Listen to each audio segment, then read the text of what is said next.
வரஹ்மத்துல்லாஹி தஆலா வபரகாத்துஹு. அல்ஹம்துலில்லாஹ். அன்புக்கும் இணையத்திற்கும் உரிய அல்லாஹுவின் நல்லடியார்களே, அருமை சகோதரர்களே, அல்லாஹ்வுடைய அளப்பெரும் கருணையினால் நாம் இப்பொழுது 9வது தராவை நிறைவு செய்திருக்கின்றோம். அல்லாஹ் தஆலா தன்னுடைய அளப்பெரும் கருணையினால் நம்முடைய வணக்க வழிபாடுகளை ஏற்றுக்கொள்வதோடு வரக்கூடிய நாட்களிலும் காலங்களிலும் இன்னும் அதிகமான வணக்கங்களை செய்யக்கூடிய வாய்ப்புகளை வழங்குவானாக என்று துஆவோடு இந்த உரையை துவங்குகிறேன். இன்றைய தராவி தொழுகையினுடைய 20வது ரக்காத்திலே ஓதப்பட்ட ஒரு வசனத்திலே அல்லாஹ் கூறுகின்றான், வமா மின் தாபத்தின் ஃபில் அர்லி இல்லா அலல்லாஹி ரிஸ்குஹா வயஅலமு முஸ்தகர்ரஹா வ முஸ்தௌதஅஹா குல்லுன் ஃபீ கிதாபின் முபீன். இந்த பூமியிலே உள்ள அனைத்து உயிரினங்களுக்கான உணவுக்கான பொறுப்பு அல்லாஹ்விடத்திலே இருக்கின்றது. மேலும் அந்த உயிரினங்கள் எந்த இடத்திலே வாழும், எந்த இடத்திலே இறக்கும் என்பதை அல்லாஹ்வே நன்கறிகின்றார். இது அனைத்தும் தெளிவான பதிவேட்டிலே பதிவு செய்யப்பட்டிருக்கிறது என்று அல்லாஹ் தஆலா கூறுகிறார். அன்பிற்கு நீ வருகிறேன், இந்த உலகத்திலே வாழுகின்ற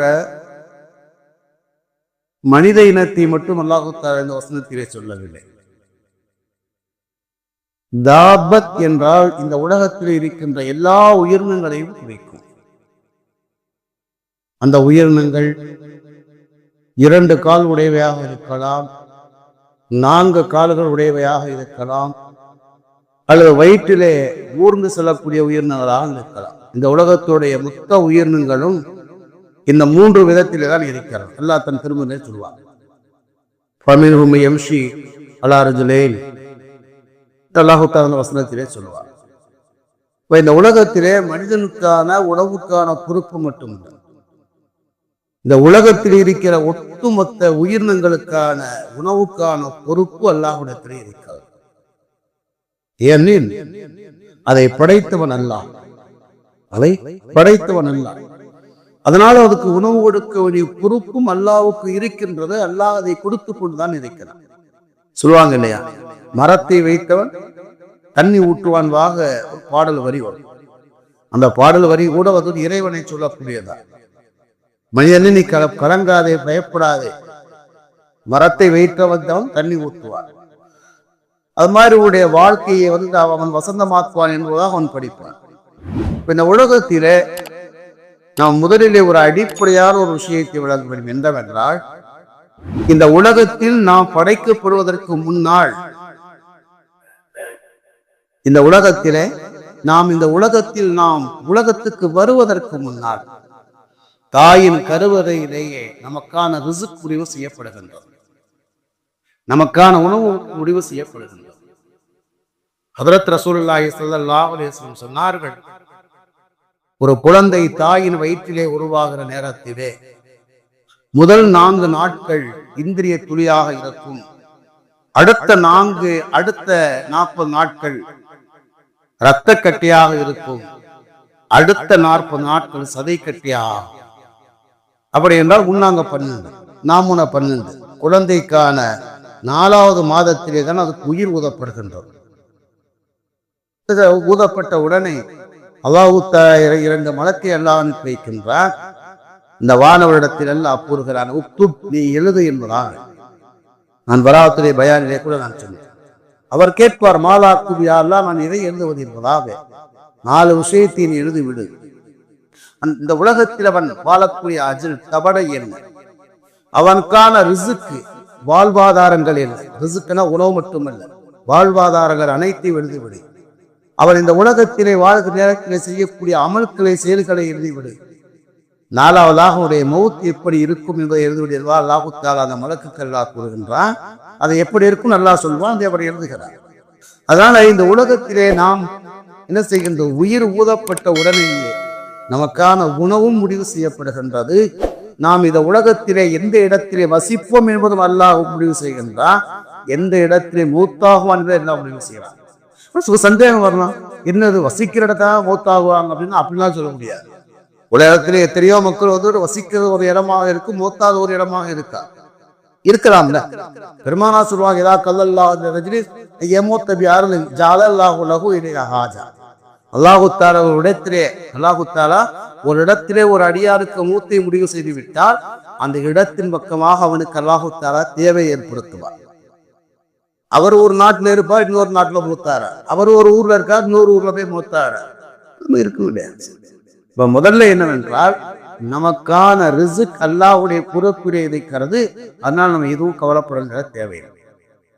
பெருமானா ஸல்லல்லாஹு அலைஹி வஸல்லம் சொன்னாங்க, ஒரு அடியானுடைய ரிஸ்க் முடிகிற வரைக்கும் அவனுக்கு மௌத் என்பது வராது. லை யமூத அஹதன் ஹத்தா யஸ்தக்மில ரிஸ்கஹா. அவனுக்கான ரிஸ்க் முடிகின்ற வரைக்கும் இந்த உலகத்தில் யாரும் மூத்தாக மாட்டான். நோக்கால் நமக்கு ரிஸ்க் முடிகிற வரைக்கும் நமக்கு யாருக்கும் மூத்துக்கிறது வராது. அவன் இழுத்துக்கிட்டாலும் கரப்பான தவிர என்ன செய்ய மாட்டான், போக மாட்டான். முதல்ல நமக்கான ரிஸ்க் அல்லாஹ்வுடைய கையிலே இருக்கிறது என்பதாக நம்ம நினைக்கிறோம். அந்த எண்ணம் ஒருவருக்கு வந்துவிட்டால் எதை பற்றியும் கவலைப்பட மாட்டார். நமக்கு என்ன ஆகுமோ, ஏதாகுமோ, நாளைக்கு என்ன ஆகுமோ என்பதாக நம்ம பாலப்படணும். அல்லாஹ் கூறுவதா பெருமானா சொன்னார்கள், மனிதா, நாளைய உணவை பற்றி நீ கவலைப்படாதே, நாளைய வணக்கத்தை இடத்திலே நான் கேட்பதில்லை என்று அல்லாஹ் கூறுகின்றான். நாளைய உணவு பற்றி கவலைப்படாது. அதுக்காவது எல்லாத்தையும் அன்னைக்கே சம்பாதித்து அன்னைக்கே செலவு பண்ணி அழிச்சிரு என்ற அர்த்தம் அல்ல. சேர்த்து வைக்கலாம் தப்பு இல்லை. உடமைக்கு இனிமைக்கு இல்லை, இன்னைக்கு பாக்கிற காலியா இருக்கு, நாளைக்கு என்ன செய்ய போறோமோ யோசிக்கின்ற தேவையில்லை. இப்போது வருகிறது நாளைக்கான ரிசுக்கோடு வருவதாக பெருமானா சொல்வார். நாளை வருகிற நேரத்தில் நாளைக்கான ரிசுக்கோடு வருகின்றது. அல்லாஹ் கூறுகிறான், நாளையை பற்றி நீ கவலைப்படாதே, நாளையுடைய வணக்கத்தை உடத்து நாம் எடுக்கிறான் என்று எதிர்பார்ப்பதிலே அல்லாஹு தஆலா கூறுகிறார். அல்லாஹு தஆலா எப்படிப்பட்ட ரிசுக்கை கொடுக்குவான் தெரியுமா? எப்படிப்பட்ட ரிசுக் எல்லாம் கொடுக்கிறான் தெரியுமா? இந்த உலகத்தில் இருக்கின்ற எந்த உயிரினம் எவ்வளவு சாப்பிடுகின்றதோ அந்த அளவு அல்லாஹு தஆலா ரிசுக்கை கொடுக்கின்றான்.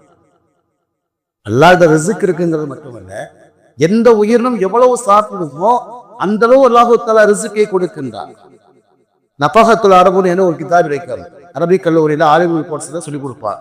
அதில் அற்புதமான வரலாறு, நல்ல ஒரு வரலாறு வருகின்றது. ஹஜ்ரத் சுலைமான் அலைஹிஸ்ஸலாம் அவர்கள் உலகாண்ட அரசர். அல்லாஹ்ட்ட ஒரு தடவை கேட்டாங்க, யா அல்லாஹ், இந்த உலகத்தையே ஆட்சி செய்யக்கூடிய அதிகாரத்தை கொடுத்திருக்கிறிய, என்னுடைய அதிகாரத்துக்கு உட்பட்ட எல்லா படைப்புகளுக்கும் ஒரு வருஷம் நான் உணவு தானம் செய்யணும்னு ஆசைப்படுறேன் என்பதா? எல்லாத்துக்கும் உணவு தானம், அன்னதானம் சொல்றான் இல்லையா? உலகத்துடைய எல்லா படைப்புகளுக்கும் ஒரு வருஷம் நான் அன்னதானம் கொடுக்கணும்னு ஆசைப்படுறேன். அல்லாஹ் சொன்னா உன்னால முடியாது. சரி அல்ல, ஒரு மாசத்துக்கு நான் உணவு கொடுக்கிறேன். அல்லாஹ் சொன்னா அதுவும் முடியாது. சரி, ஒரு வாரத்துக்கு, அதுவும் உன்னால முடியாது. ஒரு நாளைக்கு, அதுவும் உன்னால முடியாது. ஒரு நேரத்துக்கு, அதுவும் உன்னால முடியாது. சொன்னாங்கல்ல, நான் உணவு கொடுக்கணும், அவ்வளவுதான். நீ என்ன செய்வியோ எது செய்வியோ, நான் உணவு கொடுக்கணும். உலகத்துக்கே அரசனா இருக்குல்ல, அவன் என்னுடைய அதிகாரத்துக்கு கீழே உள்ளவங்களுக்கு நான் கொடுக்கணும் ஆசைப்படுறது என்ன தப்பு? யாருடைய கோரிக்கையை நிறைவேற்றி, நியாயமான கோரிக்கை நிறைவேற்ற ஆசைப்படுறது என்ன தப்பு? அல்லாஹ் சொன்ன, அப்படி ஆசைப்படுற, சரி சரி, நீ ஆசைப்பட செஞ்சப்ப அல்லாஹ் சொன்னான், கடற்கரையில உணவை ஏற்பாடு செய்யும். கடற்கரையில உணவை ஏற்பாடு செய்யும். குறிப்பிட்ட நாளிலே குறிப்பிட்ட நேரத்திலே கடலிலிருந்து ஒரு உயிரினம் வரும். அதுக்கு நீங்க முதல்ல என்ன செய்ய, உணவு கொடுத்து முடிச்சிருங்க. அதுக்கு பிறகு உள்ளது என்ன செய்ய பார்க்கலாம் என்பதாக. அதேவாறு அல்லாஹு தஆலா குறிப்பிட்ட அந்த நாளும் நேரம் வருகிறது. அல்லாஹு தஆலா டக்கு நாளைக்குன்னு சொல்லல, குறிப்பிட்ட ஒரு நாளை சொன்னான். அது என்ன தெரியாம நான் சொல்லக்கூடாது. குறிப்பிட்ட நாளை எல்லா நேரத்தை கொடுக்கிறார். சில மாதங்களாக உணவு தயார் செய்யப்படுகிறது. சில மாதங்கள் உணவு தயார் செய்யப்பட்டு என்ன செய்யறது, அந்த கடலில் இருந்து அந்த உயிரினம் குறித்த நேரத்திலே வருகிறது. வந்த உடனே வாயை திறக்கு. வாயை திறந்தா குட்டுறாங்க சமச்சத்தை பூரா குட்டுறாங்க. எல்லாம் முடிஞ்சு பாத்திரம் காடி, ஆனா வாய் திறந்துரு. பாத்திரம் காலி, வாய் திறந்துரு. நடந்த நிகழ்வு. அதனால நான் வந்து கித்தாபே சொல்றேன். ஆலிம்களுடைய கோர்ஸ்ல சொல்லிக் கொடுக்குறதுங்கிறது ஆதாரம் இல்லாத வரலாமே சொல்ல மாட்டேன். ஃபஹத்துல் அரபுங்கிற கித்தாபிலே இந்த வரலாறு இருக்கும். என்ன செய்யறாங்க, அது வாயை திறந்துரு. இவங்க திகச்சு போய் நிக்கிறாங்க. சுலைமான் நபி திகச்சு போய் நிக்கிறார். கேட்டாங்க, என்ன உனக்கு இன்னும் பத்தாதா? பத்தாதா என்ன, இன்னும் வயிறு நிறையவே இல்லையே. இவ செஞ்சாங்க, ஆச்சரியப்பட்டு போயிட்டாங்க. அது திட்டிட்டு போச்சான். நீ சாப்பாடு கொடுக்குறேன்னு சொல்லி என்னை பட்டினியா அனுப்பிய அவங்கள திட்டிட்டு போச்சான். சாப்பாடு கொடுக்குறேன்னு சொல்லி என்னை பட்டினியா அனுப்பி வைக்கிறேன்னு சொல்லி அதை திட்டிட்டு போச்சான். சுலைமான் அலைஹிஸ்ஸலாமுடைய சிஜிதாவில் வந்து அல்லாஹ் செய்தார்களாம். இது நமக்கு கற்பனையாக நமக்கு தெரியலாம், எப்படி சாத்தியம் என்பதாக. இன்னைக்கு நான் ஒரு செய்தி பார்த்தேன், கூகுள்ல ஒரு செய்தி நான் பார்த்தேன். என்னன்னா, திமிங்கலம் இருக்கா இல்லையா, அந்த திமிங்கலம் அது வந்து ஒரு நாளைக்கு எவ்வளவு சாப்பிட தெரியுமா? 3600 கிலோ சாப்பிடும். ஒரு நாளைக்கு அதனுடைய உணவு 3600 கிலோ சாப்பிடும். இது வந்து 1700 வந்து இந்த உலகத்துல வந்து 3,50,000 திமிங்கலம் இருந்துச்சு. 3,50,000 திமிங்கலம் இருந்துச்சு. இப்போதைக்கு கடல்ல வந்து 25,000 திமிங்கலம் இருக்கு. பார்த்துங்க நீங்க. ஒரு திமிங்கலம் ஒரு நாளைக்கு 3600 கிலோ சாப்பிடுது அப்படின்னா, இப்போ உள்ள கடல்ல உள்ள 25,000 திமிங்கலத்துக்கு அல்லாஹ் எவ்வளவு உனக்கு கொடுக்கின்றான். அல்லாஹ் எப்படிப்பட்டவன்டா, ஆகப்பெரிய உயிரினமாக இருந்தாலும் அதற்கு தேவையான உணவை எல்லாம் கொடுக்கிறான். அதுக்கு 3600 கொடுக்குற அந்த மாதிரி ஒரு நாளைக்கு ஒரு 1/2 கிலோ அரிசி தர மாட்டானா?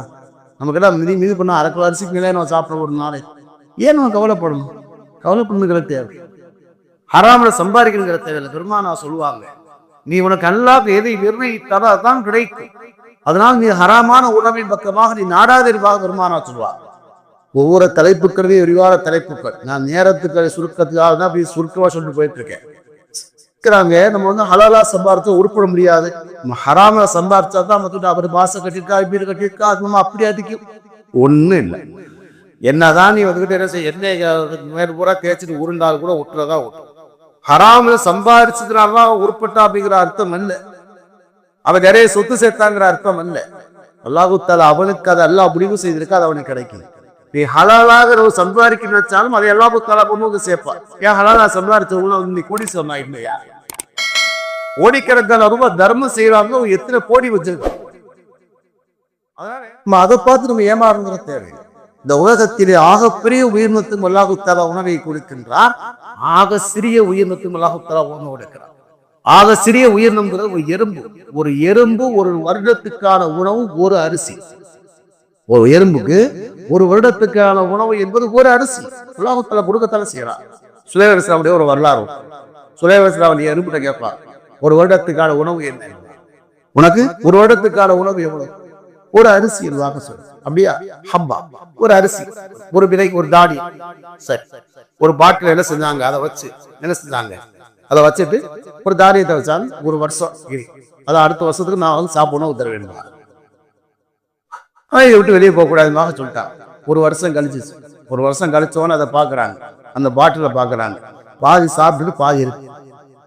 சுலைமான் அலைஹிஸ்ஸலாம் இந்த எறும்பை கேட்டாங்க. சுலைமான் அலைஹிஸ்ஸலாமுக்கு எறும்புக்கு நடந்த நிகழ்வு நிறைய இருக்கு. குரான்லயே நம்லுங்கிற ஒரு பேரே இருக்கு. சூரத்து நம்லுன்னா எறும்புன்னு ஒரு சூறாவே இருக்கிறது. அந்த சூறா அந்த எறும்புக்கு வந்து என்ன செய்யறது, அதை பேசியது சுலைமான் அலைஹிஸ்ஸலாம் கேட்டாங்க என்ற உரையாடல் தான் அது. சரியா?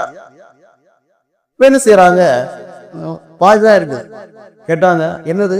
ஒரு வருடத்துக்கான உணவு ஒரு விதைன்னு சொன்ன, பாதிதான் சாப்பிட்டுருக்கின்றதா?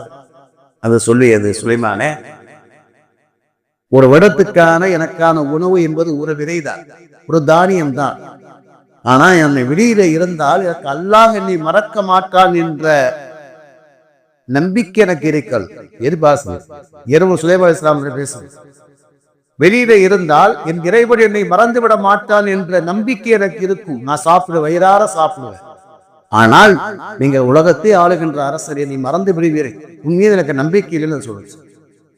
ஏன்னா உண்மையை நம்பிக்கை இல்லை. ஏன்னா நீ என்னை மறந்துட்டு நான் என்ன செய்யறது? ஆனா நீங்க என்ன செஞ்சிருக்கீங்க? பாட்டில விட்டு வெளியே வரக்கூடாது, சத்தியம் வேற வாங்கிருக்கீங்க.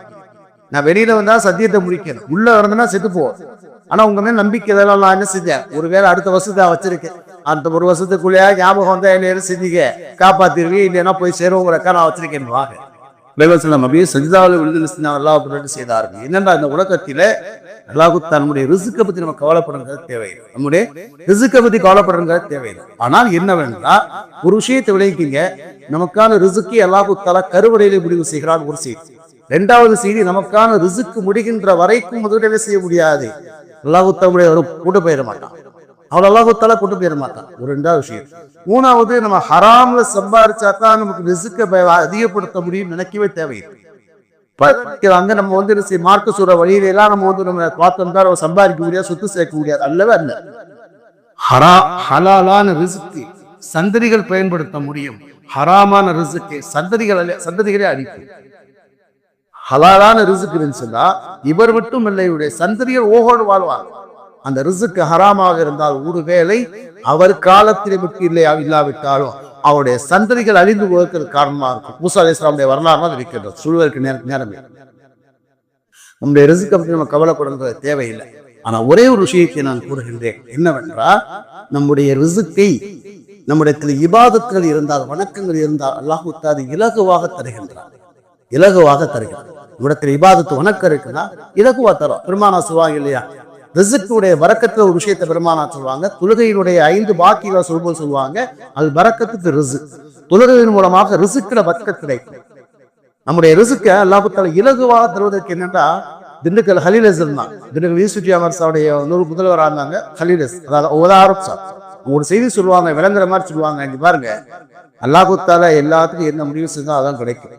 ஆனா அதே நேரத்துல தொழுகையாளிக்கும் தொழுகையாளி இல்லாதவங்க என்ன வித்தியாசம் தெரியுமா? தொழுகையாளிகளுக்கு அல்லாஹ் எதை முடிவு செய்தானோ அதை அல்லாஹ் இலகுவாக தருவான், தொழுகை இல்லாதவனுக்கு அல்லாஹ் எதை முடிவு செய்தாலும் அதை கஷ்டமாக தருவான். இதுதான் வித்தியாசம். நீ தொழுதா கிடைக்கும், தொழுவாட்ட கிடைக்காது அப்படிங்கிறது அல்ல. இந்த உலகத்தை பொறுத்து அல்லாஹ் தஆலா அர்-ரஹ்மான், நல்லவன் கிட்ட எல்லாருக்கும் அல்லாஹ் தஆலா கொடுத்துருவான். அதே நேரத்துல தொழுகை இருந்துச்சுன்னா எப்படி கொடுப்பானா, ஒரு உதாரணத்தை சொல்லுவாங்க, ஒரு என்ன செய்யறது, ஒரு கைப்பிடி உணவு வைக்கிறது, ஒரு கைப்பிடி அரிசி இருக்கு, அந்த அரிசியை ஒரு கோடிக்கு ஒரு இடத்துல போட்டு அது இலகுவாக எப்படி எடுத்துக் கொடுக்கின்றதோ அதே மாதிரி தொழுகையாளிகளாக இருந்தால் உங்களுக்கான ரிஸ்கை அல்லாஹ் தஆலா இலகுவாக தருவார்.